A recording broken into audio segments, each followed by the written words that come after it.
I think we can start because Shara will keep letting people in as they come in. So perhaps, good afternoon or good evening, depending on where you are. It's a pleasure to welcome all of you on behalf of the Sher-Gil Sundaram Arts Foundation to our first online program hosted by the SSAF Lab. My name is Latika Gupta and I work as Director of Projects at the Foundation. Many of you are familiar with the SSAF, but to briefly introduce it. The Sher-Gil Sundaram Arts Foundation was established in 2016 with the mandate to carry forward the legacy of scholar and photographer Umrao Singh Sher-Gil, his daughter and a pioneering figure of modern Indian art, Amrita Sher-Gil, her nephew and niece, artist Vivan Sundaram, and filmmaker and television journalist Naveena Sundaram. SSAF seeks to enable conjunctions of artistic and cultural practice that deal with historical memory and to build expectations for the future. It is committed to advancing creative independence and also to supporting alternative and heterodox practices. The SSAF Lab was set up as an incubatory space for discursive, processual, and experimental strategies of practice. It lends itself to interdisciplinary dialogue through multiple formats, such as workshops, talks, symposia, screenings, all of which further the objectives of SSAF. A few points about this afternoon's panel, well, afternoon in India, that is being chaired by Gita Kapoor. Each of the panelists will speak for around 15 minutes. So we have Shruti Parthasarathy, Chaitanya Sambrani, and Raha Balana. Unfortunately, Devika Singh is unable to join us today due to an unavoidable family emergency. We're really sorry not to upload her paper as a video recording on our website along with the others after the event. After all the presentations, there will be a discussion chaired by Geeta and a brief question and answer session with all of you to conclude the panel. A couple of housekeeping requests. We'd ask you to please type your questions or comments, if any, in the chat box, which is at the bottom of your Zoom screen, sort of in the middle of it. You can do this during as well as after the presentations. I will moderate the questions and present them to Geeta. The second is that we request you to definitely keep your audio off, please, so as to avoid any inadvertent disturbances, and of course, if possible, also the video. And the important thing is that we'd also like to inform you that the session is being recorded. I'll now hand over to Indu Chandrasekhar, Publishing and Managing Director of Tulika Books, to briefly introduce SSAF Tulika Books, the publications program of SSAF, of which KB Goel, Critical Writings on Art, 1957 to 1998. Over to you, Indu. Thank you, Latika. That was a brief glimpse of the book cover for those of you who haven't seen it yet. SSAF Tulika Books is a collaborative publishing initiative of the Sher-Gil Sundaram Arts Foundation and Tulika Books. Our endeavor is to build a major publishing program in the arts with a range of books that will include historical, critical, and theoretical writing. The book under discussion today, a selection of art critic KB Goel's writings over 3 decades, is our first publication.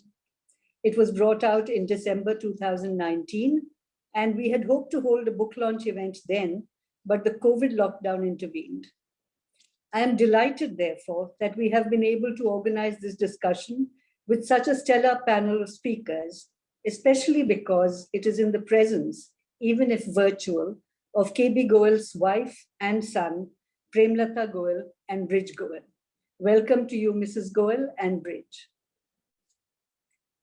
Portal, the curious account of Achintya Bose by Shan Bhattacharya, the first recipient of SSAF's Umrao Singh Sher-Gil Photography Grant, presents the fictional diary of the owner of a small photography studio in Calcutta, a found archive of photographic prints, letters, and newspaper and magazine cuttings.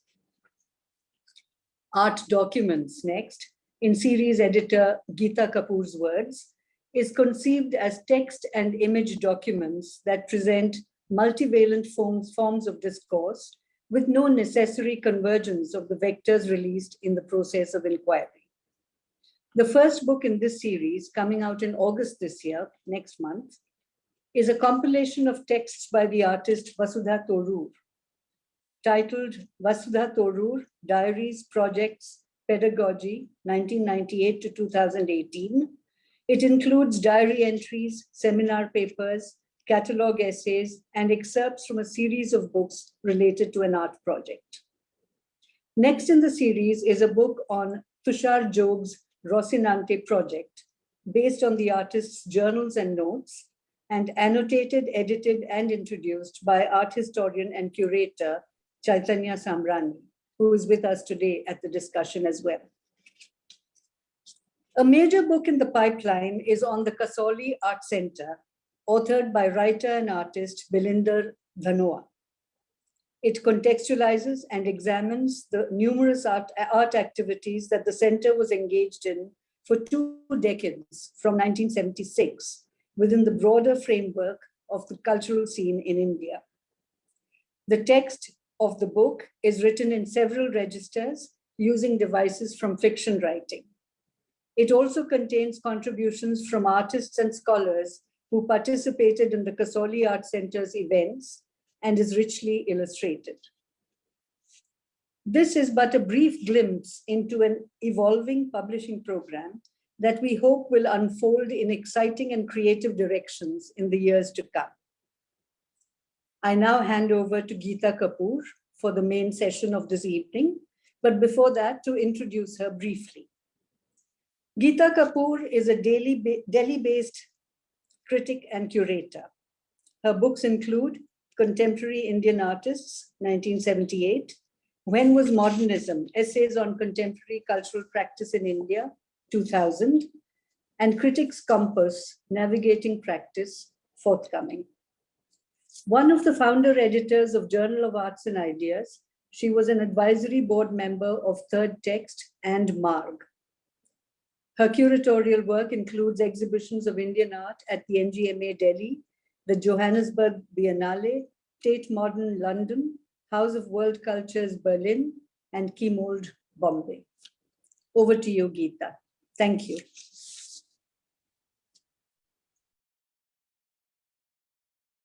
Geeta, if you could unmute yourself, please. Sorry, I'll say that again.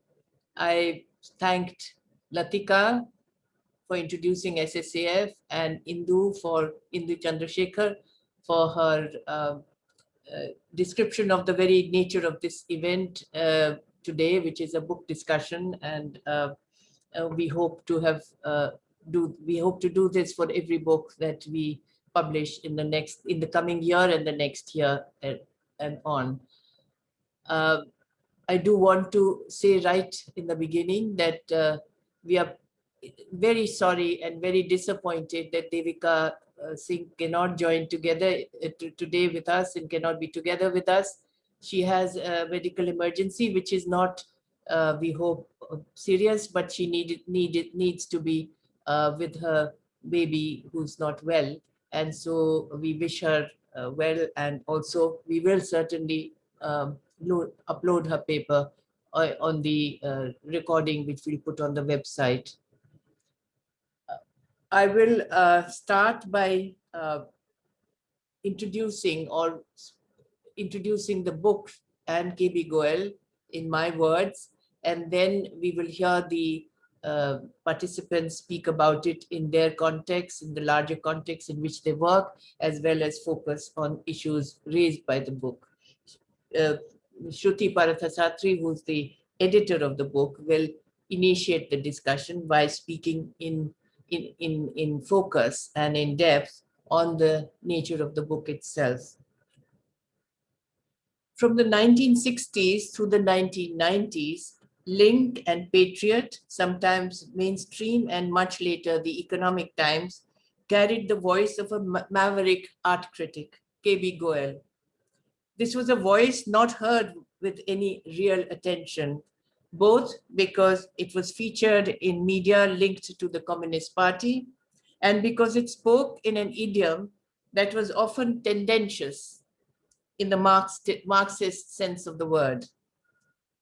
Goel was a self-taught critic, and it was J. Swaminathan, a self-taught, falteringly speculative painter, deft with philosophic and ideological polemic, who stimulated almost by default Goel's forays into what might approximate a phenomenological and semiotic understanding of art. If Goel offered allegiance to the principles of modernist painting, he also recognized the political timeliness of its opposite, the theatric mode. And he understood right away in the 1990s the development of installation art in India in those terms. Because he was already interested in phenomenology, he could extrapolate on the relationship between the subject position of the spectator, the art object, and the traversal of space in installatory practice. This staging of presence, Goel theorized as an encounter that is disjunctive. And apropos of this was Goel's devotion, virtual devotion to Marcel Duchamp. It allowed him to engage with the concept of the avant-garde, which remains anomalous and even scorned in successive milieus of Indian art. This book is a substantive compilation of Goel's numerous articles and reviews from 1957 to 1998. The editor, Shruti Parthasarathy, has selected, configured, sequenced, and annotated Goel's articles, and her very long introduction offers art historical and theoretical retrospective to Goel's texts. In the last 2 decades, there has been an advance in both retrieving and formulating critical accounts of modern and contemporary art in India. K.B. Goel emerges as an Indian critic who recognized as early as in the 1960s how practice and theory abut in the new art history discourse. Goel's agitated passion in the act of looking and his attempt at a hermeneutic working of the truth value in art demonstrate that he was trying, perhaps at best only trying, to search for a method whereby a preferred philosophic paradigm can be both tested and unraveled in the practice of art. In this light, Goel's career appears as a struggle with risky demands, not always successfully met, but in retrospect, the more engaging for being idiosyncratic. What this book does is to understand how K.B. Goel brought to the understanding of contemporary Indian art a peculiar kind of discomfort. This, I believe, is a marker of potential change. I will now introduce the speakers and then they will come into their own presentations in this sequence. Shruti Parthasarathy, who I've already mentioned, has edited the book in the focus today and written an elaborate introduction for it. She's a writer, art historian, and editor. Her research interests include contested 20th century modernities and modernisms. Chaitanya Samrani is an art historian and curator specializing in modern and contemporary Asian art. He teaches and conducts higher research at the Australian National University in Canberra. He has curated several museum exhibitions of Indian art in the past decades, and recently a survey exhibition of the Lao Australian artist Savandari Vangaputhon, All That Arises. He has published widely, and his recent book, At Home in the World, The Art and Life of Ghulam Muhammad Sheikh, is seminal. Rahab Alana is curator Al-Qazi Foundation for the Arts and does intense work on photographic history through the archive. He's a fellow at the Royal Asiatic Society, London. He's on the board of Time Trans-Asia Photography TAP Review and founding editor of PIX. He has recently guest edited and the important photography magazine, Aperture magazine, focusing on Delhi as its thematic. Shruti, please make your presentation. Thank you, Geeta ji. Am I audible? I'd like to welcome each of you today present here, and thank you for taking the time out from joining in from different time zones. My thanks first to my fellow panelists, Dr. Chaitanya Samrani, Harha Balana, and I am missing the presence of Dr. Devika Singh, and the chair, Gita Kapoor. I'd like to first thank the Sher-Gil Sundaram Arts Foundation for inviting me to work on this book of K.B. Goel's writings. Excuse me. My warm thanks in particular to SSAF's Divan Sundaram, Gita Kapoor, Tulika's publisher Indira Chandrasekhar, Gayatri Uppal, and the editor Nilanjana Dey, whom I worked closely with. Thank you also to Gayatri and SSAF's new project director Latika Gupta for organizing this event under such difficult circumstances. Also, my warm and sincere gratitude to Mr. Goel's spouse, Mrs. Premlata Goel, and their son, Bridge Goel, for their close involvement with the book during its making. Mrs. Premlata Goel opened up K.B. Goel's archive to me, helped with tracing articles and reviews I requested, and was herself an invaluable resource on K.B. Goel's work and private life. Before I get into discussing the book, I'd like to offer a very brief introduction to its author, the art critic K.B. Goel, adding only to Gita Kapoor's words, and a little on how the book came about. K.B. Goel is part of that first generation of post-independence Indian art critics who began his career in Delhi in the 1950s and sustained it till the late 1990s. Excuse me. A substantial period, a span of 50 years. He was known as a cerebral critic, an original mind, who stood out uniquely within Indian art review and criticism space for two things: an interest in conceptual explication, engaging with theory, including art theory, and a keen interest in the avant-garde, in the new and the styles to come post-modernism proper, which, as we know, is not such a clear-cut divide in post-colonial South Asia.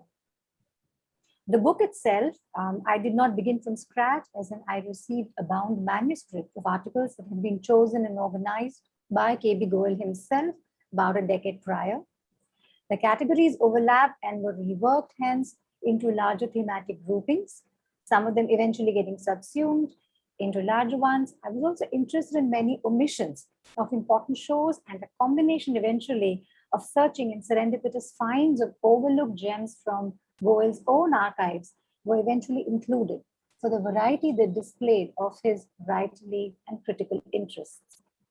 Reading the copy revealed a large number of errors, which creep in from OECR scans, and some issue we face in working with 20th century material on which documentation already is scarce. And simultaneously, I also began to annotate the many references that appeared in reviews and more explicatory pieces. Mrs. Goel's alerting us to a still extant and previously unknown collection of the critics' writings on photography spanning 40 years was a revelation. And from this material came the last round of editions, which include significant long pieces as the American exhibition on technology, whose dangers of statist appropriation and authoritarianism Goel read, or an assessment of the international section of the 1971 India Triennale, or a tribute to David Siqueiros, the Mexican muralist great, besides a newly created section on photography. A surprisingly large number of focus interests and aspects to K.B. Goel's critical practice emerged from these writings, which I examined in my assessment. And I'd like to foreground here briefly three of what seemed to me quite central. The first is K.B. Goel's investment in contemporary international art alongside a certain ambivalent embrace of internationalism. He felt Indian artists sought to work with an awareness of and in conversation with contemporary international art. And it wasn't a championing of Western art or a following of it by Indian artists that he advocated. He also wrote from a finely grounded sense of Indic visual traditions and myths that many Indian artists began to draw on from the 60s onward. But his sense of the present moment needing to be the driving force behind art is what made him ask of Indian artists an awareness of contemporary world art, even as he decried imitation and the purely derivative in this context. This emerges in his frequent mentions and citations of Western art, artists, scholars, theorists of a much wider field beyond art, in his discussions of early 20th century Western art. And here the figure of Marcel Duchamp emerges as a significant presence, formative, as Goel saw, to the Western art and postmodernism narrative. It was surprising how current Goel's awareness of contemporary Western art and his readings were. Reading Art Forum Journal and latest books on Western art, likely at the American Center Library. This engagement extended surprisingly to his writing of reviews and assessments of important contemporary Western art exhibitions as well, as for instance, the 1960s important one on minimalism, or those on technology, particularly featuring the use of computers, which appear to fascinate him. And once the more globalized events of biennales and triennales began, he wrote extensively on the Triennale India, begun in 1968, especially looking at the international participation, given his close familiarity with them, besides writing on artist issues and protests that marked the time, and what this exposure might mean for Indian art. Much later is a critical evaluation of the documenta, and Goel is perhaps the only Indian critic to have done so. He also served as the commissioner for the Havana Biennale in 1989. And not quite the least is his interest in the then current provincialism debate in the 1960s, which Goel returned to repeatedly over 30 years, exploring its dynamic in the Indian situation, and which bring up ideas of Indian versus Western art, the center-periphery tussle, the expatriate artist, their evasion, and also crucially, indigenous assertions of contemporaneity in Indian art, which he read via artists such as J. Swaminathan, the group 1890 artists, K.G. Subramanian, or Jairam Patel. This long-term engagement is also linked to his interest in the avant-garde as a category, and specifically in postmodernism, of which, albeit he did engage with in only one case, India's first installation artist, Divan Sundaram. I'd like to mention here the recent assertion of the cultural theorist Nancy Adajania, who cites the experimental cinema of Akbar Padamsi or the photography of Krishan Khanna in the 1960s, which Goel responded to albeit acerbically, to usefully question our broadly acknowledged emergence of postmodernism styles in India as only in the 1990s. The work of these artists cited demonstrates that Indian artists were responding to the contemporary moment as far back as the 1960s, contemporaneous with its gaining new traction in the West, the term avant-garde. And in this narrative, Goel's alertness as a critic to and the use of the term avant-garde right from that period does gain considerable significance. The second aspect I want to look at is that all this use of theory might make him seem a critic who lived in a rarefied intellectual space of ideas alone, but in fact, Goel was keenly alive to the political potential and role of art. He not only repeatedly discusses the power tussles within Indian art and the plight of Indian artists vis-a-vis the powerful institutions such as the Lalit Kala Academy, but it informs his understanding of the center-periphery debate, which is about where power is vested and how it is wielded. The other realm this appears in is in his discussion of the institutional theory of art, examining the artist's autonomy vis-a-vis the gallery museum institution. And in this context, he could see and write on how the most advanced art movements, too, that had begun in opposition to this very institution, could ultimately be appropriated by it and even subsumed. While these are concerned with politics inherent within the art practice and management space, Goel was also very keenly attuned to the political role art could have, and to what I see as his championing of the artist as activist. This is seen in his reviews of the Sehmat art exhibitions and public performances and Divan Sundaram's celebrated installation memorial that emerged in the wake of the Babri Masjid demolition and the subsequent riots in 1992-93, a watershed moment heralding the rise of majoritarian populism that has now mutated into an unnameable monster. The final aspect I want to draw attention to is that this feat, Goel's adoption of conceptual and theory-based mode of analysis employed in reflective assessments of art, appeared in the space of the weekly newspaper review. It is extraordinary that he staged such a mode of reviewing in spaces like the Patriot and the Link, and later the more mainstream Times of India, and that it was accepted, evidently read. I have chosen to speak of this last not from its least importance, quite the contrary. The role of the newspaper or journal or magazine art reviewer, I believe, cannot be overstated in the cultivation of an art-aware public. One that will hopefully go to view the art, for the ordinary public rarely reads the informed scholar. And Goel brought to his reviewing the incredible skill of the untrained scholar with a fine eye for noting disjunctions.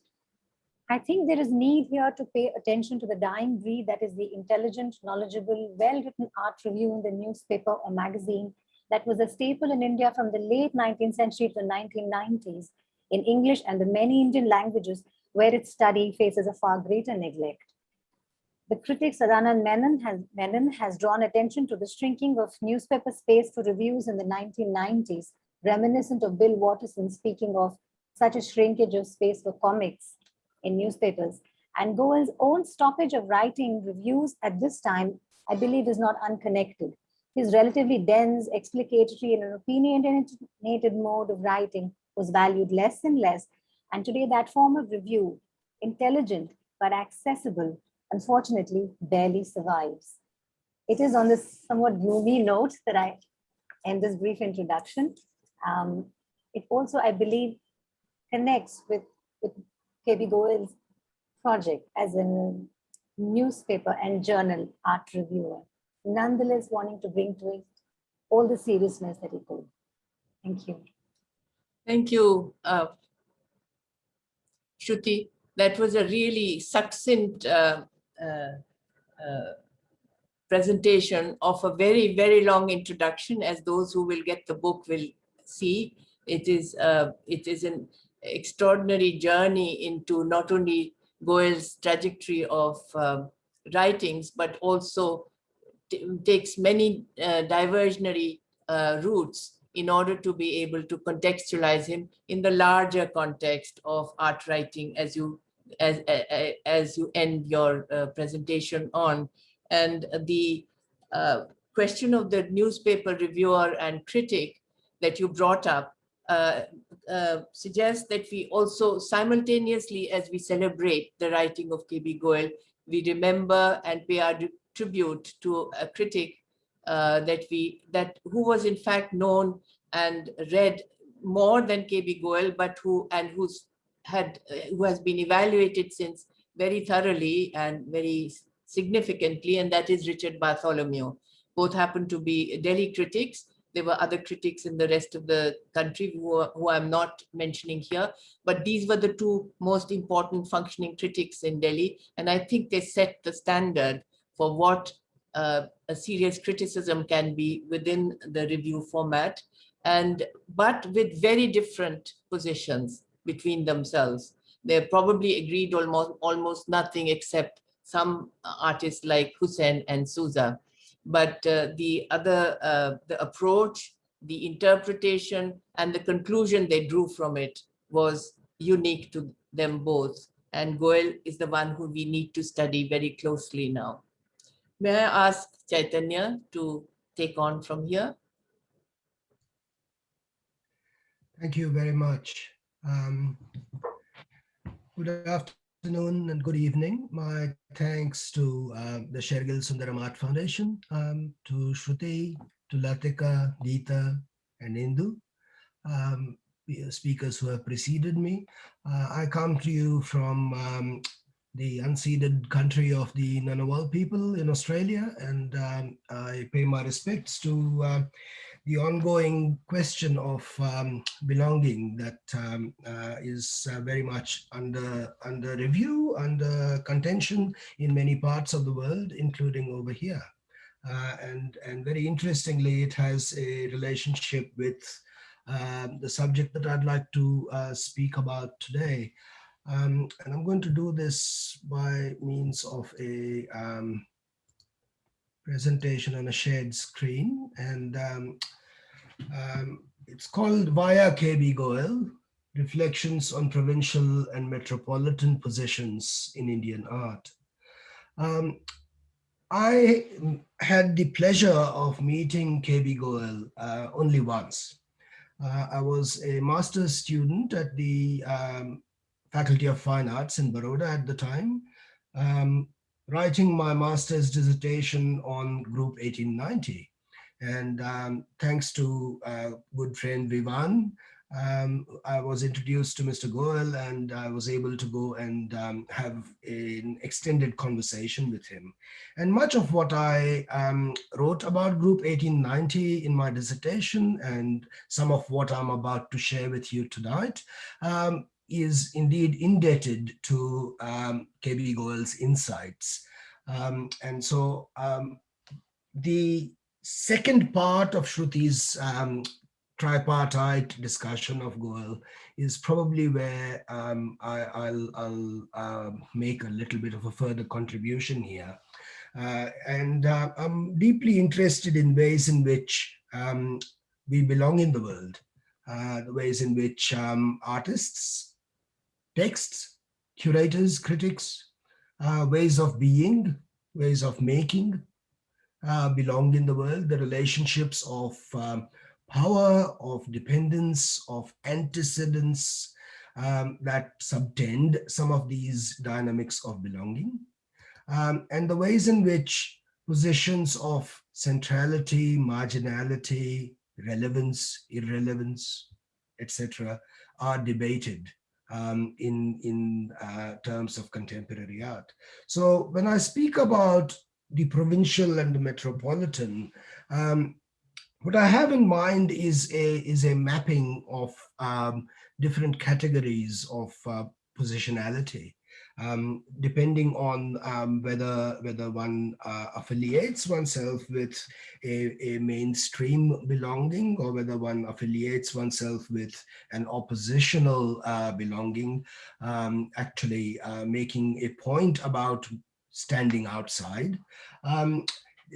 And whether these positions are in fact given autonomous to the subject, to the speaking subject, or whether they are in fact overdetermined through historical processes. These are questions that I'd like to think about together with all of you. And I'm going to start by putting a quotation on the screen from Goel's review of the Group 1890 exhibition, which he titled Enter the Modern Primitives. This is in 1963, New Delhi, the one and only exhibition of this group of 12 young men, 11 painters and one sculptor, who came together under the sign, if you like, of Octavio Paz, the Mexican poet, ambassador to India at the time, with a manifesto, fiery manifesto drafted by Swaminathan, and proceeded to have this one exhibition, the repercussions of which are perhaps still audible in terms of directions that contemporary art in India has taken since then. Goel characterizes the artists of Group 1890 as modern primitives. The artists belonging to the newly formed Group 1890 are modern primitives who, abandoning the established attitudes to painting, attempt, like Don Quixote, to conquer the world anew. To conquer the world anew. There is a touch of romanticism in whatever they do, reading into the artist a magician and a man possessed. They carry with them the legacy of archaic man. They represent a metamorphosis of taste in the plastic arts in India. Their creative impulse is compulsive, and what they call a good painting is a built-in world, apart and self-contained, existing in its own right. There are important ideas over here, even though they are presented in prose that is perhaps overly romantic. for the historian's liking. There is a degree of valorization that perhaps might irk the historian, but I think the ideas are nevertheless worthwhile of pursuit.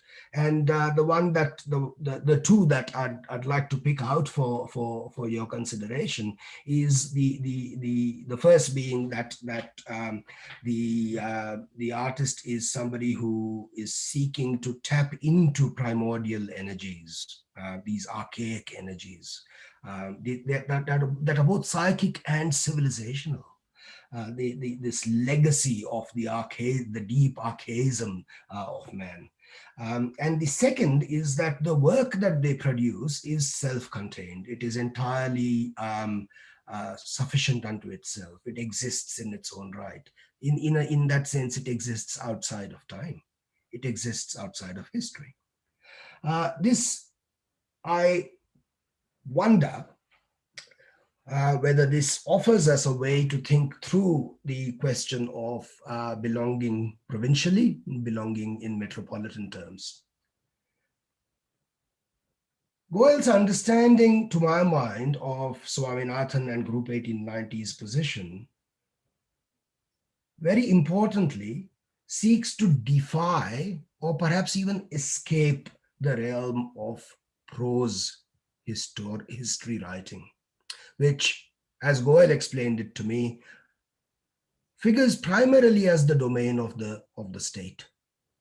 Prose writing and the logic of statist governance go hand in hand. Goel juxtaposed this in opposition with poetry, with its unstable relationship between signifier and signified, which allowed it to escape the teleology of statist history.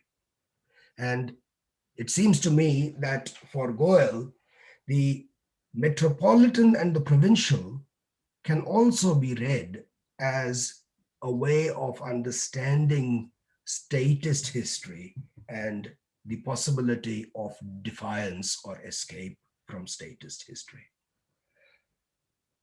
I think this is important to consider within the Indian historical context. I think this is important very urgently in terms of the contemporary political context in India and elsewhere in the world. But I think also that this is important to consider in terms of relationships between different aspects of world art that we are engaged with. The ways in which we might understand the art of Southeast Asia, the ways in which we might understand the art of Latin American or African or other positions in the world of what we call global contemporary art. So what I'm trying to grapple with here, and it's not by no means entirely clear in my own mind, is that possibility where the invocation of different ways of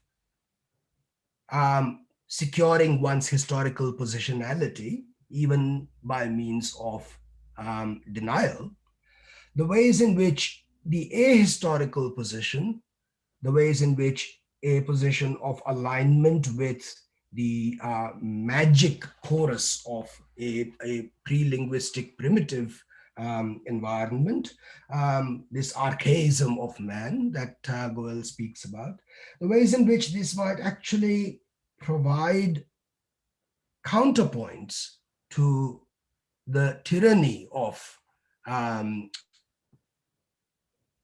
national as well as international categories that we operate within. When Swaminathan started invoking Sanskrit Upanishadic text in his own writings and then proceeded to offer it as a way of entry into his own painting, when he cites the Ishavasya Upanishad, Om Purnamadaha Purnamidam Purnat Purnamudachyate Purnasya Purnamadaya Purnameva Vashishyate. Now, this kind of pursuit of wholeness, of entirety, of non-dual, non-binary ways of being and belonging in the world would seem at one level to completely sidestep the bind of local versus international that tends to commonly define so much discourse when it comes to non-Euro-American art. I'm thinking about what is authentic, local, ours, and what is imported, foreign, theirs. Categories such as these, which have been manifest in the most virulent forms in terms of contemporary political developments in different parts of the world, including in India. And I'm wondering whether the pursuit of wholeness and non-binarism, this absolute radical break from historical specificity that an Upanishadic verse such as this might invoke, offers in fact a way to think beyond the binary structures that we might find ourselves imprisoned within. In Goel's writing, there's a very interesting passage in an essay called J. Swaminathan, His Art and Context. It's an unfinished draft of a book that was perhaps interrupted because of Swaminathan's passing in 1994. And this is included in the anthology that Shruti Parthasarathy has curated here for us. And on page 123 of the anthology, Goel writes, the 60s generation can be divided into two irreconcilable traditions between J. Swaminathan and Bhupen Khakar. For painters who follow the Bhupen mode of representation of the sign, painting is emblematic of sign culture, within which art plays a privileged role. It is indeed an imaginary equation to the individual prison house. They only exchange themselves among themselves. They only exchange themselves on the condition that they no longer exchange themselves with the real. There is no longer any access to a real which is itself presented as an effect of the code or the system. So in Goel's formulation, the irreconcilable difference between the tradition of Swaminathan and the tradition of Bhupen, for instance, is that Bhupen's work for Goel is entirely comprehensible within a given system of signification. And here I've got two images, one from Swaminathan, one from Bhupen Khakar, both from 1965, both using certain attributes that are that we can identify as being common between them, including the use of this graffiti-esque annotation. In fact, in Swaminathan's work over here, I'm able to see the word Sri Ram, which may or may not be, in fact, the case. But these are two works from 1965, which in Goel's formulation belong to these two traditions. One which is, in Bhupen Khakar's case, working within a given predetermined system of signification, answerable to that signification. And in Swaminathan's case, Goel says that there are no obvious levels of meaning. There is a continual level of signification. there is a primordial presence of otherness. So between a sociological reading, which might be applied to Bhupen Khakkar's signification, and a pre-social or anti-social even reading that might be applied to Swaminathan's position, we've got two really important signposts, if you like, from the 1960s on that point the way towards the question of metropolitan and provincial, very importantly in contemporary Indian art. But also I think these are positions that have implications on contemporary art elsewhere. As a way of pulling this together, here's a little bit of a diagrammatic representation for your consideration. Roots to absolute authenticity, Swaminathan via Goel.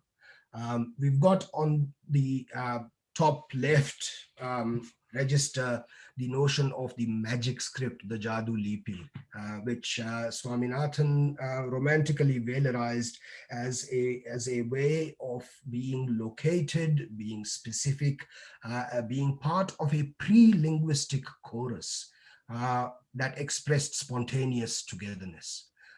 This script that was not necessarily beholden to ritual or grammatical rules.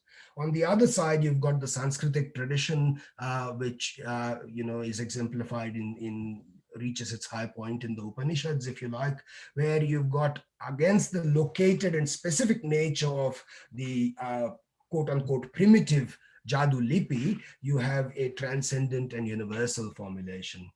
As opposed to the pre-linguistic chorus of primitive communism, if you like, we have a high level of linguistic sophistication. As against spontaneous togetherness, there is a rehearsed chant of conformity. So these are ways in which I think Goel's writing allows us to enter a discussion for contemporary purposes of the relationships between provincial, local, metropolitan, and international tendencies in art and politics. And I think that should be about the end of my time. So I'll stop here now. Just some thoughts for consideration. Thank you.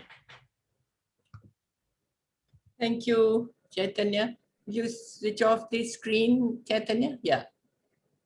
Thank you, Chaitanya. It was a very large paradigm that you set up, and we will come to some questions later and a discussion about them. But the binary that you've set up, actually you yourself, I think, exceed that binary in the way you explicate further. And I think we can put that up for discussion, because your provincial and metropolitan actually calibrates itself into several registers of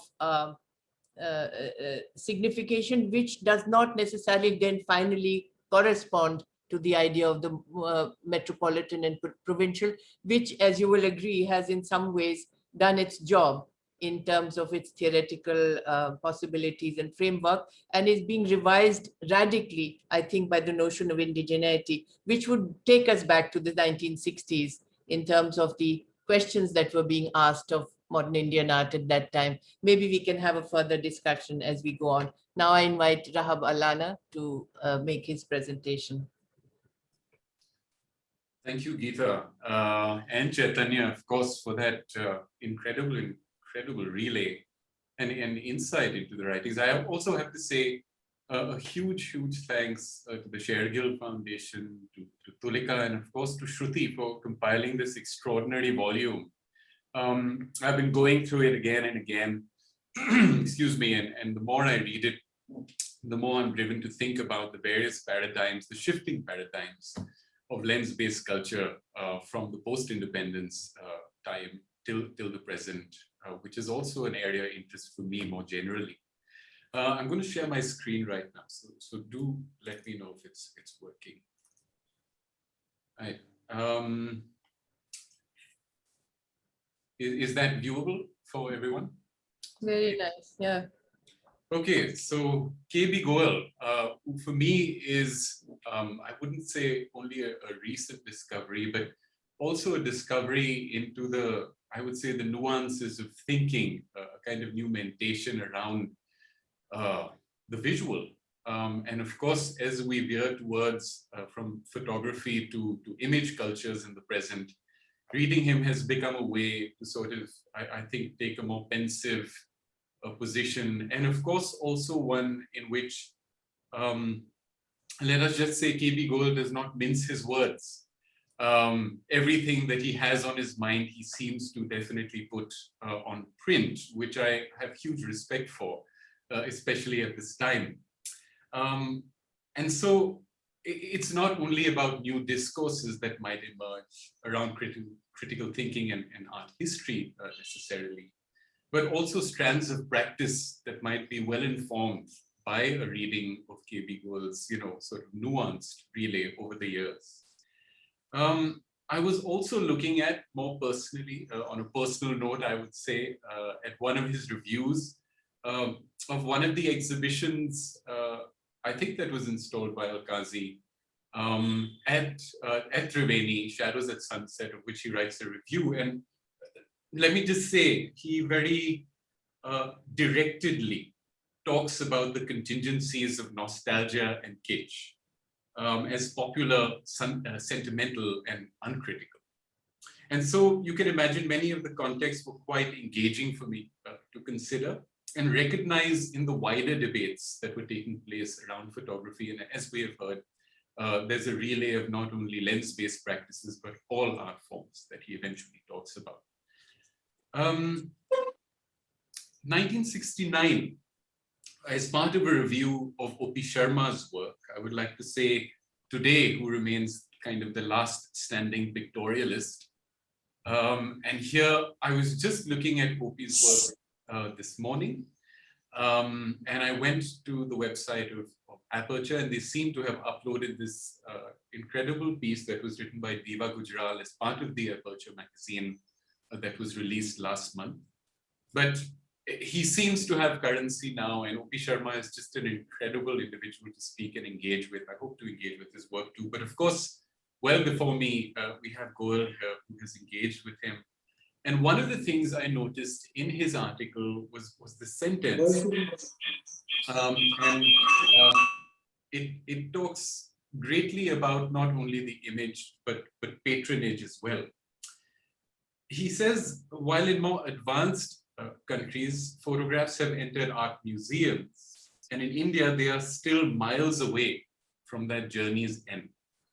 So I think what he intended here was to think about how cultural institutions would need to transform from classic repositories to more dynamic sites of visual assertion, ideology, social history, through the inclusion of photography in their collections at that time. And of course, this was written in 1969.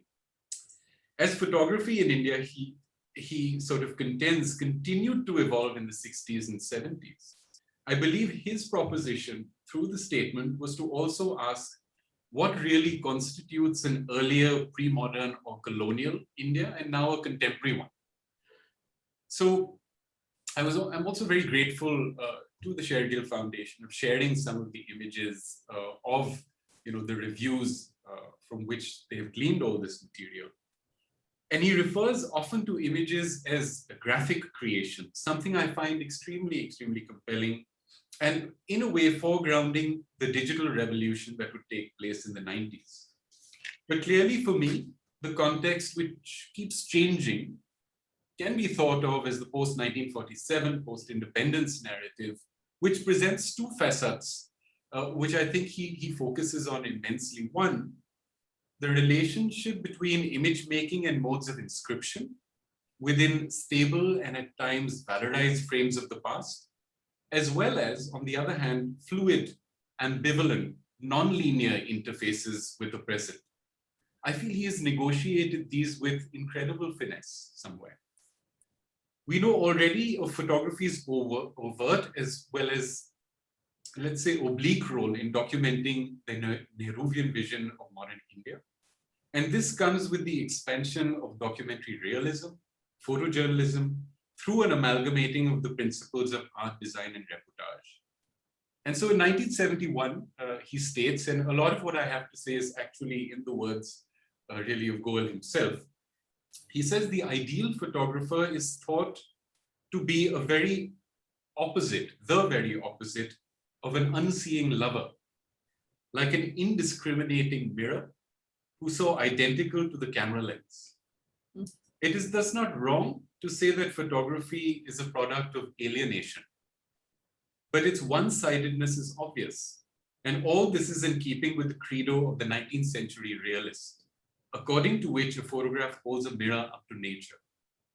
News photos and television pictures are still considered as products of an alienated photographer who merely records and does not metamorphose. I feel here he's really asking whether images may in fact open up a question about what we will eventually legitimately consider artifacts of photography in time. But that must work hand in glove with the sense of an ideological repository and sites enabling a detailed reassessment of the hierarchies embedded within historical practices. What I'd also like to think about vis-a-vis his pronouncement are this constant reference to the fact that images are thoroughly enmeshed with global networks of image creation, replication, and dissemination. His discussions go on to scrutinize the way transformed practices enable chronological, conceptual, and a thematic evolution of new tropes and typologies, and the strong emergence of the assertion of other narratives, as even Chaitanya intimated, which he intimates, that is Goel intimates, by often critiquing curatorial strands. So he references an exhibition called The Photographer's Eye, which was brought from the MoMA in 1970 to Delhi. And here he says, Delhi has never seen such a grand exhibition of photographs, some as old as photography itself. The exhibition showed how John Sakowski's system of classification, which he deals with fully in his book called The Photographer's Eye, came to light. So the exhibition turned out to be a demonstration of Sakowski's ideas. Better ways of classifying photographs are there, but this is indeed another matter. They came too late when the Museum of Modern Art had already accepted Sakowski's system. The exhibition suffered to the extent that it was an exposition of Sakowski's ideas. It is because Sakowski is the director of the photography department attached to the museum. Indeed, a better system of looking at photographs is to categorize them in terms of effects such as mechanical, optical, compositional. Quite scathing, I would say, at one level, but on the other hand, also, revelatory of maybe the time at which he thought such statements could be made, must be made, and within maybe the cultural milieu that was relevant and was unfolding here in India. The more I read him, the more I realize perhaps how he was trying to expand the very term of photography as well, injecting it with a complexity that eventually warranted an open-ended descriptor like the one we use today, which is lens-based media. So given the technologically enabled circulation of images, even then, his writings about contemporary photographs, photo artists from the 70s and 80s, very much veers towards cross-disciplinary, meta-textual practices, rather than slotting their work within canonized conceptual or even aesthetic genealogies. He does so by intimating several exhibitions through his articles as well. In 1971, he writes about dominant movements in photography. I'll just pull this image up. The experimental photographer, he says, is thus the best surrealist artist. And in September this year, we shall be meeting the best of them when the biggest international salon of experimental photography is to be held in New Delhi. It will be the first exhibition of its kind, but put up jointly by New Delhi's Photo Art Group and Ahmedabad's F11 camera realists. Both groups I am now actually extremely keen to discover for myself. Another exploratory article titled The Magical Box, he also then goes on to look at the work of Jerry Ulsborn, whose very iconic image I have pulled up over here, a major pictorialist, as we all know. And while we have this constant reference to art imagery, we also know that this period was important for other reasons.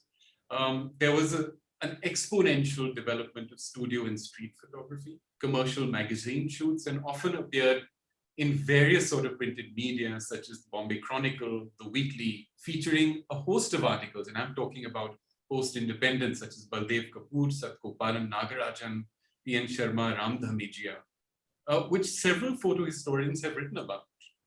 Commissioned by both public institutions and private individuals, there is an evolution in press photography at the very same time. The Nehruvian vision of modernity and the cosmopolitanism of post-independence in urban India particularly. But this thematic also grows alongside what he considers at one level the true camera pictorialists who are coming all the way from the 30s onwards, Jahangir Unwala, T. Kashinath, and then later taken on by the cinema photographers Jitendra Arya, Harbans Chata, and many, many others. He writes in an untitled article, again on O.P. Sharma, and here's just an array of the number of things he wrote around O.P. Sharma. He asks who then is a real pictorialist. Among the photographers, he is surely an oddity flaunting the old hat of yesterday as the hippie gear of today. Talking to O.P. Sharma about pictorialists' hippie gear was satisfying, he says. It was like reviewing the whole history of photography. He mentions further that recently Sharma has been working on what he calls the Ghost series, a little bit of Alfred Hitchcock just thrown in there.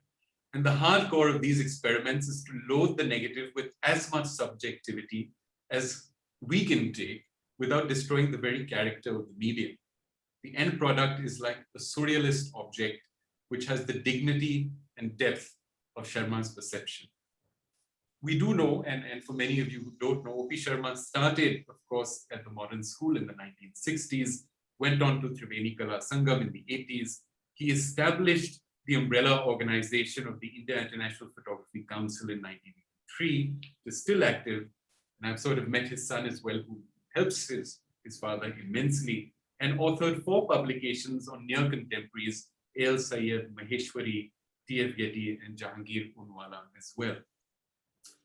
But what I was also interested in was looking at these reviews with a larger perspective on exhibitions in post-independence India, which pointed to the coming of various registers in photography, the evidentiary, the poetic, the activist, and these found articulation even in the 50s and 60s, including, of course, the exhibition we all know of. And I must cite this particular volume of Marg that brings together photography from the 1960s again. And of course, many of the artists who are referenced in the Marg volume are also, of course, referenced by K.B. Goel in his forthcoming articles. But we do have the Family of Man exhibition that arrives at Jahangir Art Gallery in 1956, Images of India, which was done 10 years later, the exhibition India 58, Pageant of India, you name it. There's so many of these international exhibitions that start being articulated within the subcontinent. But his context of writing, as we proceed further to the 80s and the 90s, must also have been with reference perhaps to events such as the Festival of India, which had a huge section on photography in Oxford in 1982. And of course, the Indian Photography Biennales that were held in Delhi, Calcutta separately between 1987 and 1993. In 1982, he writes, in New York recently, a prestigious international center of photography has now come up with an exhibition called Through Indian Eyes of the works of 19th century photographers alongside miniatures, which brings into focus a similar aesthetic approach between the two contrasting modes of representation. And what he was referring to was, of course, this publication. So as much as you have international exhibitions that are being hosted in India, you also have a sort of drive of bringing exhibitions from international, as it were, or non-national institutions to India and bringing them back and bringing the repositories back. And of course, this very critical one that he's referring to is Through Indian Eyes, that was written, authored by Judith Mara Gutman. And of course, we had the privilege of meeting Judith Mara Gutman.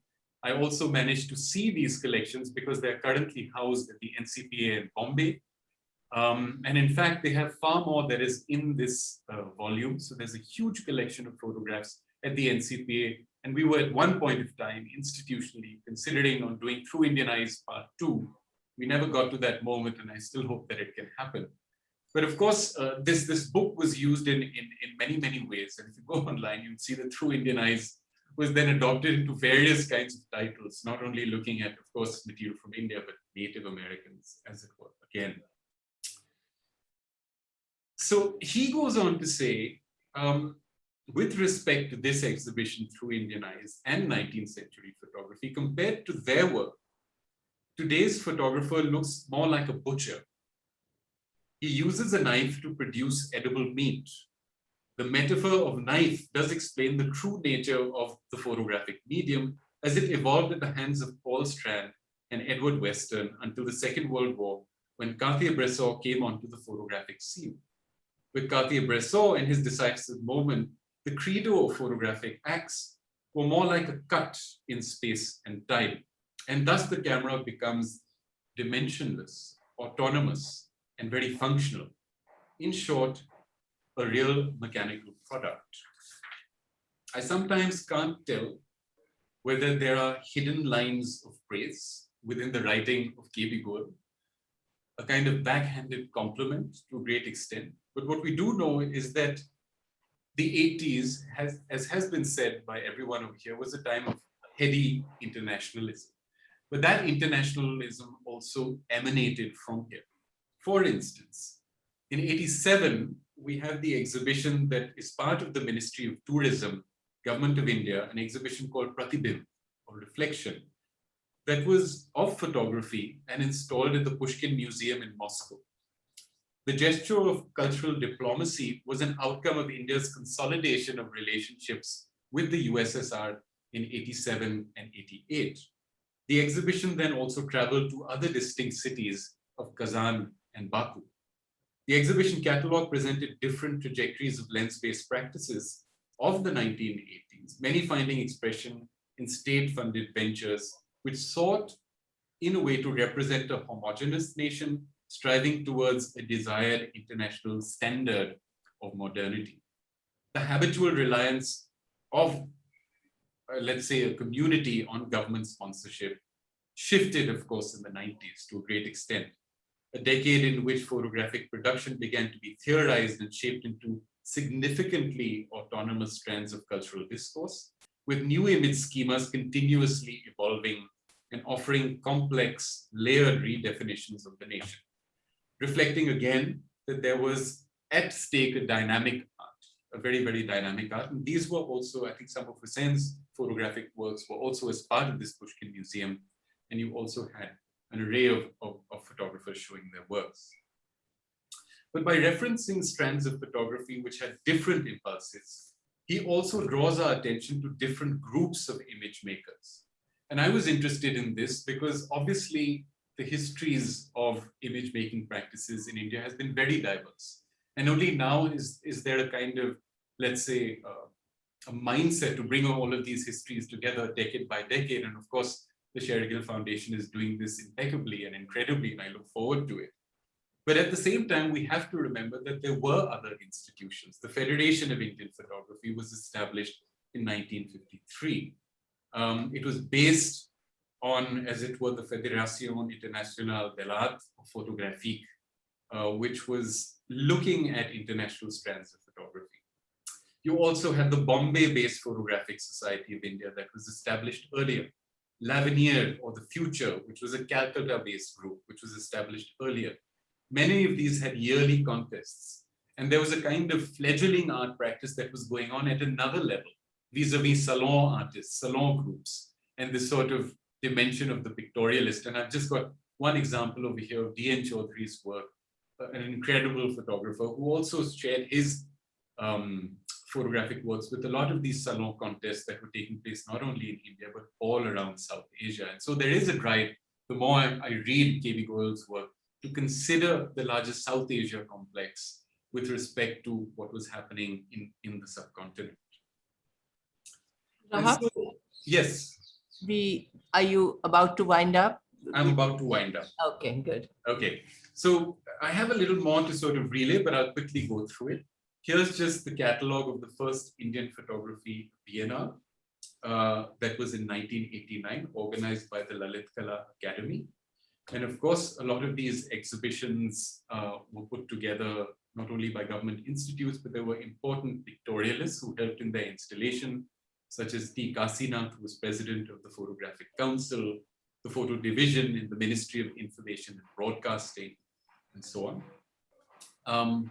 I'll move on to another exhibition that KB Goel talks about, and we happen to have the catalog here at the archive, which was an exhibition organized of world photography, the third world photography exhibition based on the German magazine Stern that gets represented in the city. And of course, this also brings to mind the second photography biennale that took place in 1993, which was the very last one to be installed. It kind of disappeared subsequent to that. Right? So I suppose as we go further, I wanted to sort of also read out a small bit wherein Satish Sharma, who has written the introduction to this, very often invokes also poets such as Paul Valéry, Charles Baudelaire, and mentions the English painter and art critic Roger Fry of the Bloomsbury Group, considered to him as the Archbishop of contemporary criticism. All of these, I feel, are sort of going in tandem with Goel's own conception and own ideas about sort of discourses in photography. And so maybe I can just end here by reading, in a way, something that has a bit of an existential tenor. And maybe sort of for me, while I was reading his works again, brings to mind a kind of theorizing that he did engage in, which has a lot to do with self. So I'll end with this. Imagine yourself, he says, standing before a mirror and a camera recording the encounter between your private self and the one in the mirror. In this situation, if you talk to yourself and do not address the mirrored image of yourself, it is the I situation reflected in the mirror. And now imagine yourself being addressed by the mirror image. The addressee is the image. You are the person addressed.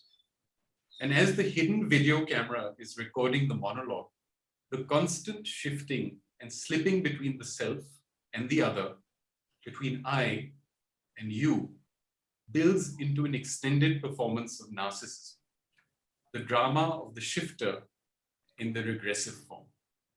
I'm going to end with that. Thank you very, very much, and I'm sorry for taking extra time. Thank you, Rahab. You ended very beautifully, and in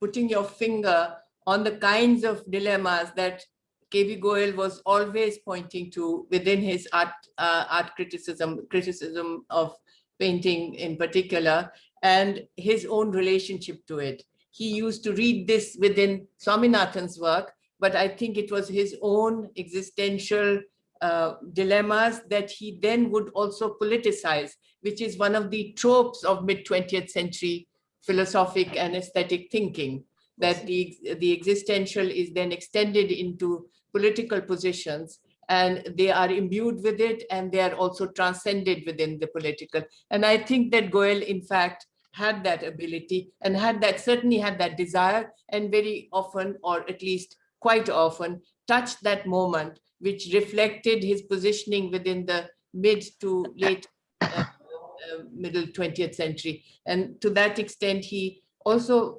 belongs within that context where Richard Bartholomew was writing, and where the modernists, the progressives, and 1890 met as well. So there are many conjunctions in the 1960s, of which Goel is one example. And he carried those into the 90s with very careful calibration and shifting of positions, not remaining static within them, wanting to work out a self that is in response to the actual image world that he is encountering.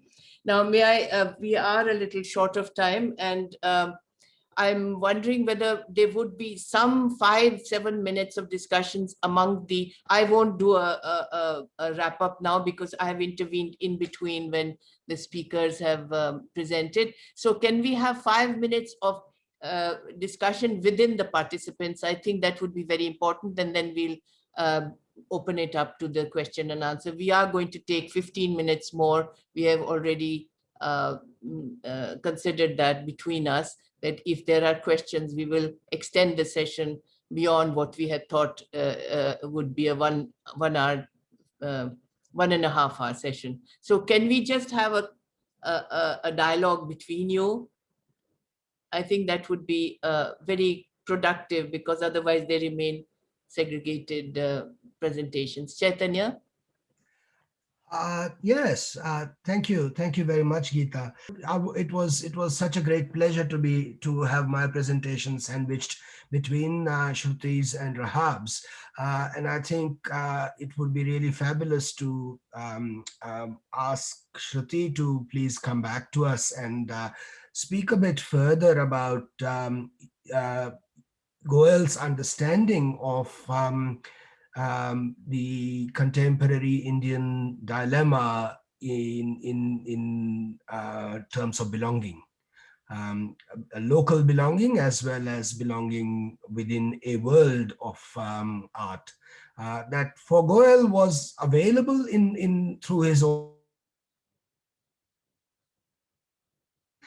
study, and so through his own writing around traveling exhibitions. In a way, do you see that Goel is actually making a very strong case for a kind of world citizenship in his writing?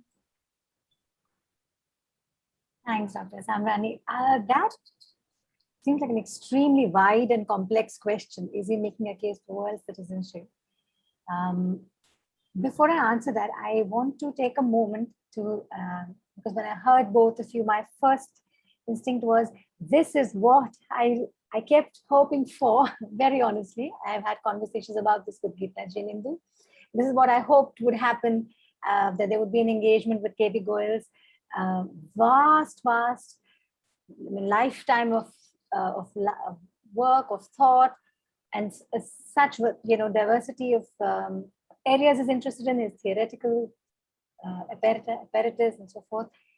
So one is that I'm very glad you picked on what seemed very close to him, Swaminathan, and the kind of complete break or disjuncture that he, and Goel certainly read Swaminathan as bringing into Indian art of the time, and strongly influenced perhaps by Swaminathan's own ideas and own articulation.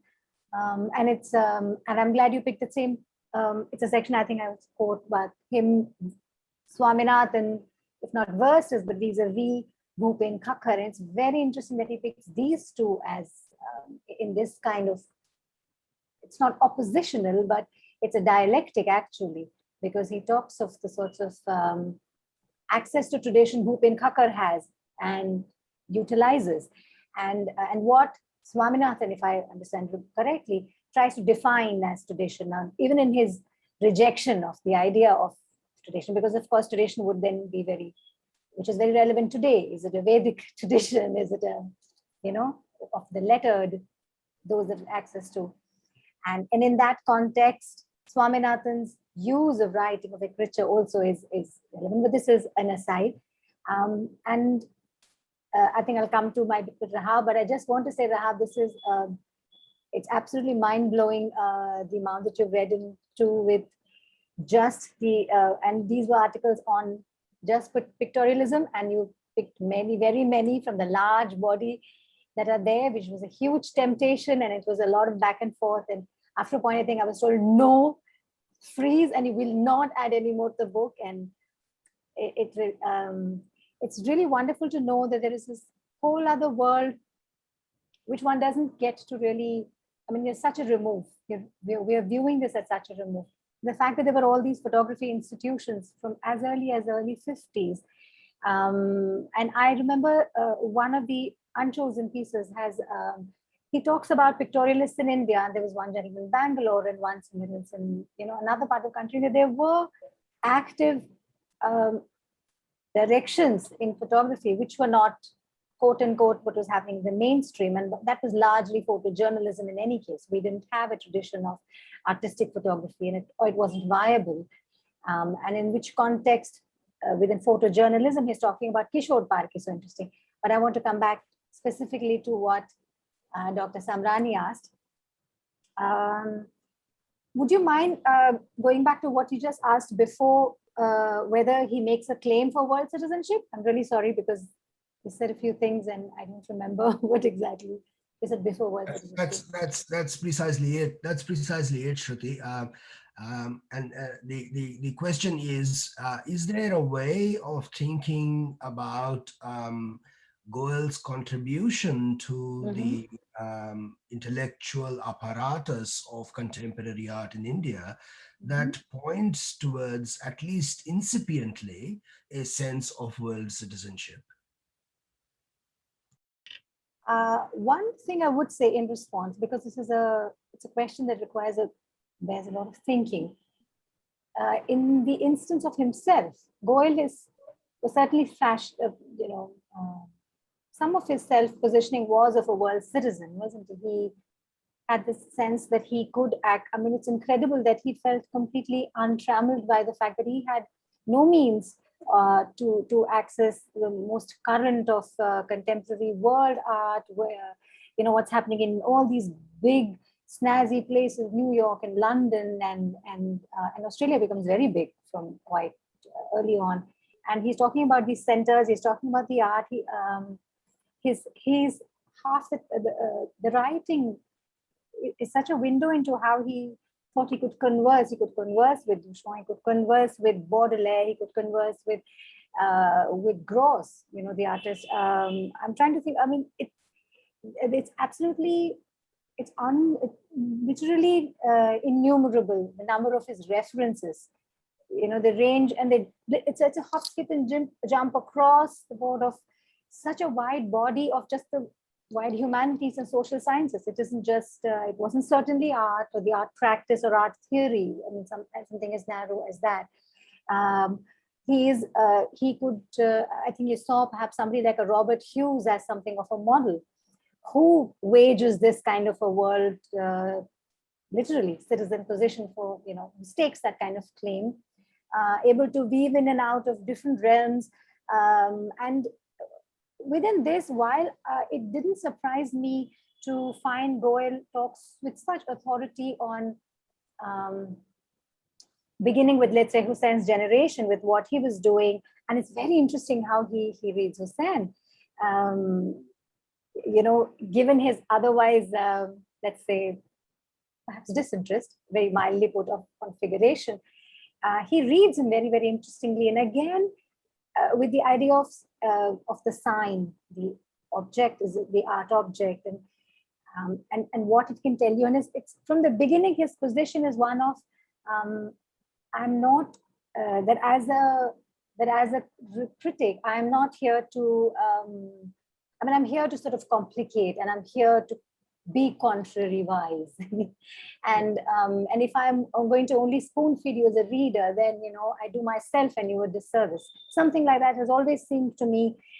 There's this constant drive in every article, in every review, to also, yes, showcase the absolute breadth of his erudition, of his knowledge. It's hard for him to employ it. It would be hard for anybody, I would say, to know how to apply, such a wide range of thought.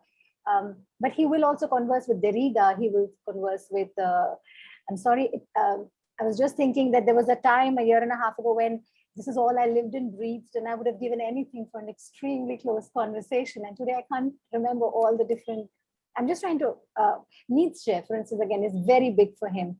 And he'll bring him in the oddest of contexts. And he had, I wonder if I'm answering you at all, Dr. Samrani, but he has a very nuanced, he certainly is, there is a self-positioning of himself as a world citizen who is not just, this more flattening idea of the globalized, or the global, but he was very clearly so rooted and grounded in where he came from. So he would be a lesser critic if he, for instance, with this whole thing with internationalism, if that's all he advocated. You know, he was certainly not, he was far more nuanced a critic and a voice in the art discourse. You shouldn't just call him a critic. It is a shame that he was read by such a small audience, and also that he could confine himself only to the space of the review. I did make mention, I think eventually I had to move it out of the text earlier, of that in the 90s, a lot of the first of the assessments started to happen, the first in-depth research into the entire past century and more of Indian art from the late 19th century onward. And I was very interested to listen to Dr. Tapati Guha Thakurta and Dr. Partha Mithir yesterday, the two people who, I mean, are seminal figures who started looking at the history of what we might call Indian modernism. But that Goel couldn't do this because his writing decidedly lends itself to a scholarly explication of anything at all. I interrupt here, Shruti, yes, and I would suggest that if we do want to use, I'm not very sure that I would use the word world citizen.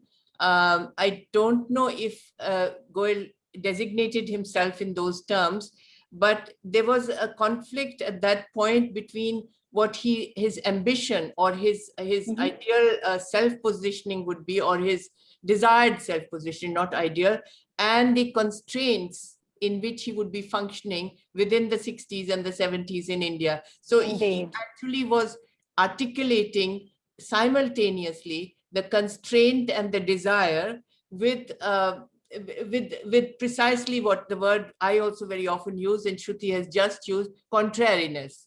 I mean, this was almost a means by which he could create riddles around himself and around the art world that he existed in. And I would say that if there is a world citizen quality or a desire in his sense of self, as well as its prescriptive nature for or prescriptive possibilities for the Indian artist citizen, then it would be in the way, and you may or may not agree with this, it would be in the way in which it was being articulated in the third world. That this was the kind of complications that critics and artists imbued themselves in order to be able to finally articulate positions that were contrary, in consonance, dialectically related to the discourse which had been so obviously dominated by the global West, metropolitan discourse of philosophy and aesthetics. And anyway, I'll stop here. And I think we must now probably go on. If I could take, may I just take a moment to but just fully respond. Now we have to open it up. So let's, Absolutely. No, that you have written off this precisely, of this kind of clear consciousness in the third world, writers and particularly people writing on art. Dr. Samrani, I also think that this notion of belonging is something he certainly was very astute in when he tried to tease it out in the artists he wrote on. If you examine every single, he has a sense of trying to locate culturally what their roots might be, and what informs their pictorial vocabulary and concerns. Sorry, very. Now we will open this out, and Latika, just guide us through that. How do we do? I think we can only take another 15 minutes. And conclude with. So we don't have any questions yet in the chat box, and I would request anybody who has questions to just put them down so we can start taking them. The first question, if I could just read it out to Shruti, and it's from Tanmoy Bhattacharya. Do you read gender at all in Mr. Goel's writings? I'm asking this because what was considered politically grounded in the 60s, and he puts politically grounded in inverts, is understood quite differently since. I'll read Latika. Yes. I'll just read it out for everybody else. Absolutely. That, yeah? On one hand, he puts stress on wholeness via the Sanskrit term Purna and the binary between Jadu Lipi, pre-linguistic, and the elite transcendental linguistic discourse. Actually, this is a question to Chaitanya, I would think. No, because you've The used, second is. yeah. So Chaitanya, would you take that up? Sorry, there's a slight mistake there. Latika, there are two questions. One Questions. to Shruti and one to Chaitanya. You, So You- the one to Chaitanya is from Professor Parul Mukherjee. She thanks you for your thought-provoking presentation.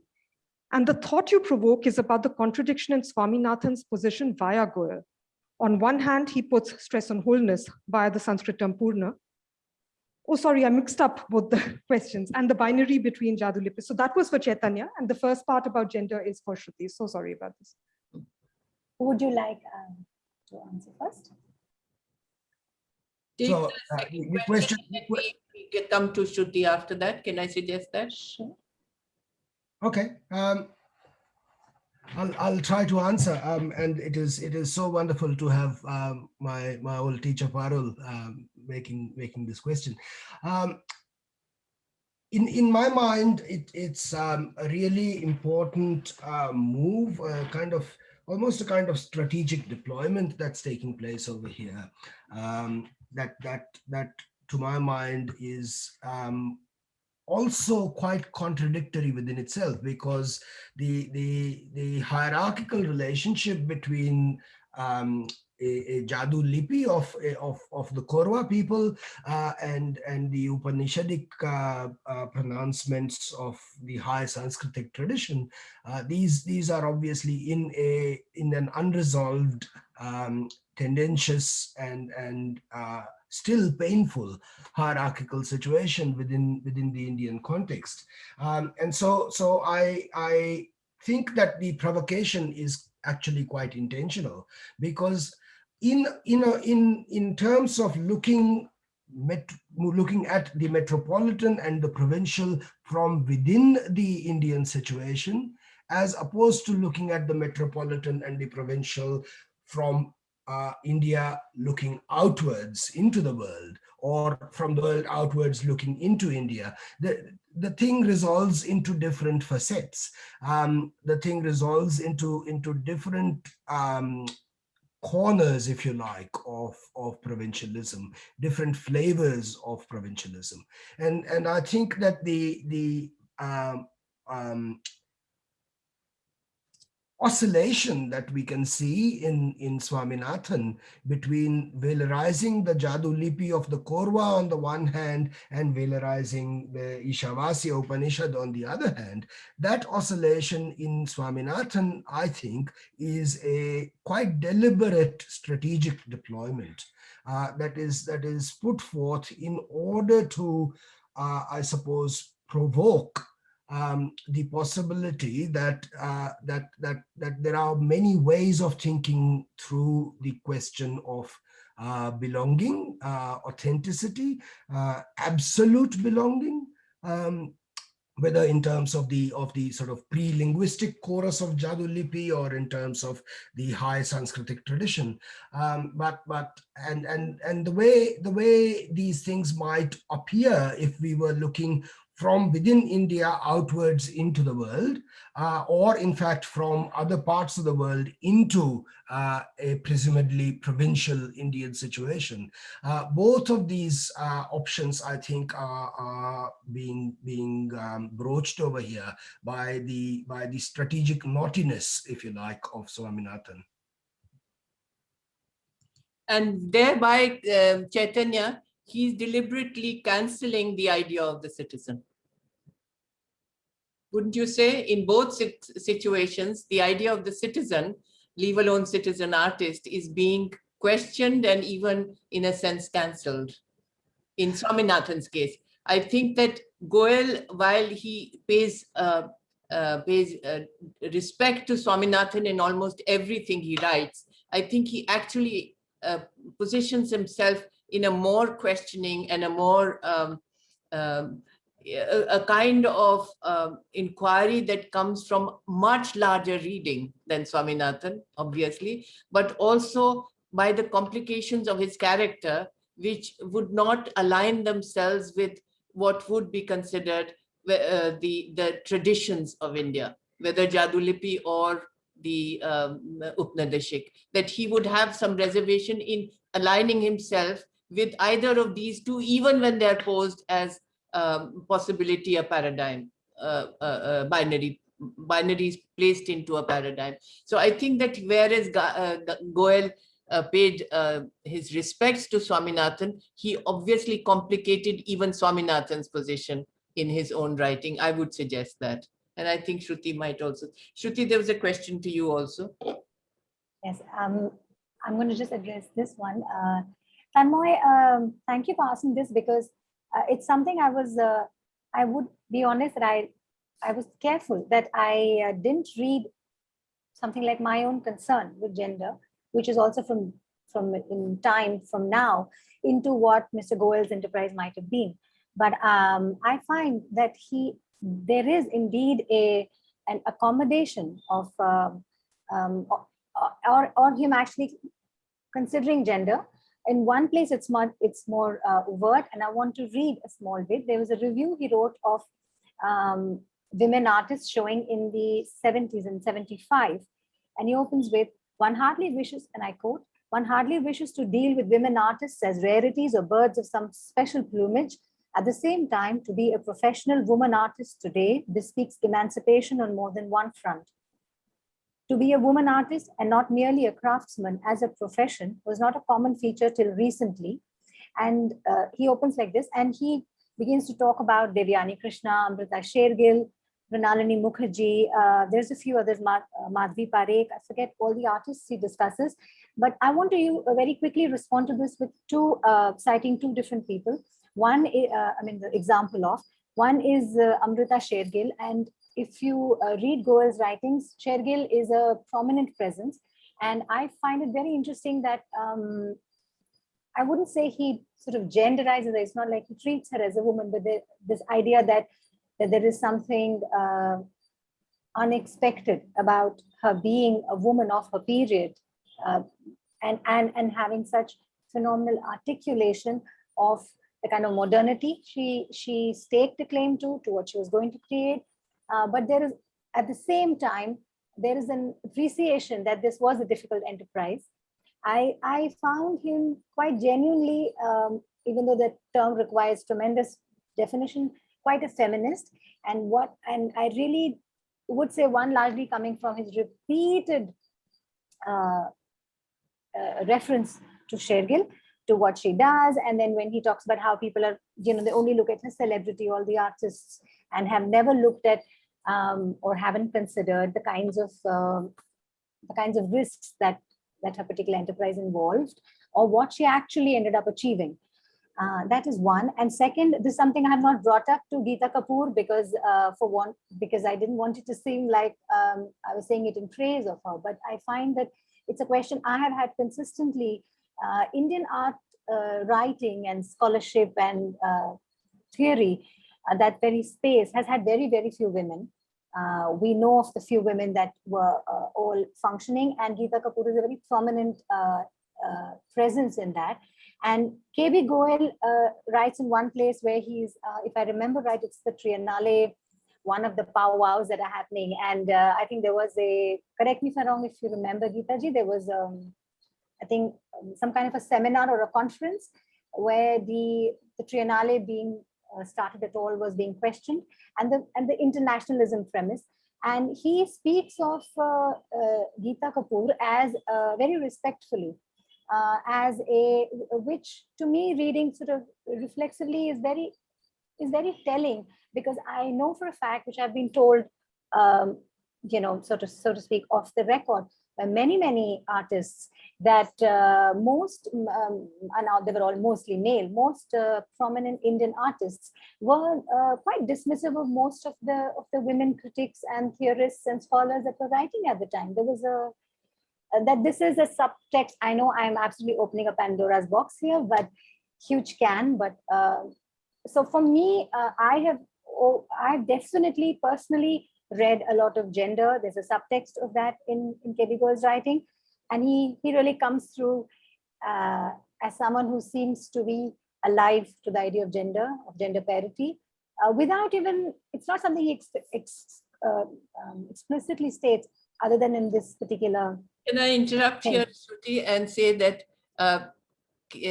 Baby Goel did not agree with me and did not give me much scope in my. But then that's even better in print. He was very critical of my writing and of my self-positioning, which, being young, I was probably irritating the older critics, and K.B. Goel expressed that very often. He also questioned many of my premises, including my first book, Contemporary Indian Artists. But that apart, that takes it somewhere else. I would like to say, and this is so very personal and probably not appropriate, but I think that if we had an opportunity, which we can't at the moment open up to the audience, but Mrs. Goel would tell you that the relationship he had, not just as a partner, but the fact that Mrs. Goel is a professor of English at the Delhi University, they were actually in deep partnership.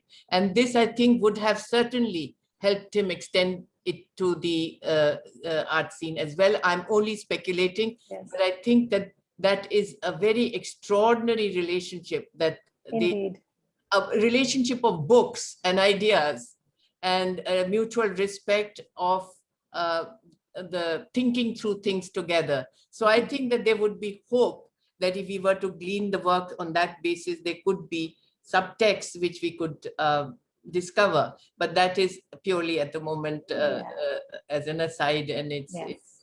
I have written of this, mentioned this in the book as well, in the preface, but because it was a very personal thing, I didn't want to precisely. In private life, but Mrs. Goel is here, and I think that this is very worth mentioning, because personal details have as much to do with belonging, which Chaitanya brought up. Belonging is not only civilizational or national or social, but also the sense of belonging within close relationships. Is there a question that you asked for Rahab? Well, there's actually a question for you, Geeta, not for Rahab yet. It's from Ananda Krishnan. How can we look at the aspect of authenticity in the post-independent Indian art produced by the citizen artists then, in relation to today's violence-ridden narratives about authentic citizenship in the Indian socio-political landscape where contemporary art practice is happening? And this is directed towards you, Geeta. Yes, I mean, it could be probably for all of us, but I think this is a very valid question, and it relates in a sense to what Chaitanya brought up in terms of the concern about statist history writing. What we could have accepted is the relationship between the citizen and her rights and the state, which was an assumption, even if not a realized fact, for many decades in India. We could at least premise ourselves on that, which we cannot now. So I think that we have now, in these past 10 years, past 5 years at any rate, have to revise our vocabularies hugely, so that the idea of authenticity, the idea even of the of belonging, of self-designation, would all have to come under scrutiny. And perhaps we are all actually, as we speak, doing it both in our speech, in our consciousness, and in our public writing and public address. I think it is a question to all of us. How do we recalibrate our language? How do we re-articulate the ideas we may still believe in, but which have been de-authenticized, or which have been in fact cursed by the present dispensation?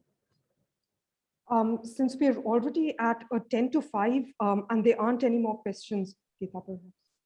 I just wanted to address one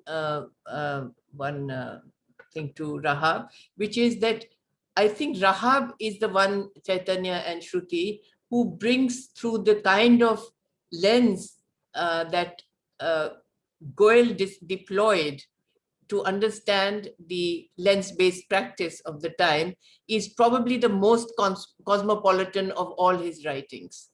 This is extraordinary, that not only that he was paying that much attention as an art critic to photography, but that he could bring to it the image universe that truly, because of the origins and the recent origins and the development of photography, really were in one sense, I don't like the word universal, but were certainly global, cosmopolitan, global, I would say possibly most appropriately cosmopolitan. And he was completely comfortable with that. I think that's where the distinction that Chaitanya was making between the provincial and the metropolitan, I think if there's any indicator, it's his understanding of photography in India, no, as a medium, as a process and technology in India and in the world. I think there was a continuity there, which he often did not either engage, he was either not capable of at that moment, with the vexed conditions in circumstances in which he was writing in terms of contemporary Indian art and its debates, but whether he actually even felt the need to do that with art, which he felt the need to do with photography. And that itself, I think, is an indication of his intelligence of where you ask what questions, which worlds do you open up, which kinds of issues that you address for one mode of practice and another. Once he had come, for instance, to understand and engage with installation art, his love of Duchamp blossomed again, because he could bring him in a way that was entirely art historically punctual. So he did shift his positions vis-a-vis the kind of practice he was engaging in, and each one of those positions would give us quite a prismatic understanding of himself as a critic in India and potentially in the world, but he did not in any respect engage with the world, because that he didn't have the opportunity to do that to the same extent as we have. Can we invite Gayatri now to conclude the session? We still have very many people still amongst us, and I would like Gayatri to please take over now. Thank you, Geeta. By way of introduction, I'm Gayatri Uppal, Associate Director at SSAF. On behalf of SSAF, I would like to thank all the panelists for so readily agreeing to be part of our first online program. Thank you, Chaitanya Samrani, Rahab Alana, Shruti Parthasarathy, and Gita Kapoor for the scholarship you have brought to contextualizing and analyzing K.B. Goel's work. I would also like to thank Indu Chandrasekhar, publisher and editor of Tulika Books, who has co-published this important collection of K.B. Goel's writings under the joint SSAF Tulika Books imprint. I thank the audience for joining us from all parts of the world and time zones, and for your engaged attention. I would also like to take this opportunity to introduce and thank our colleagues at SSAF for their significant contribution to this event.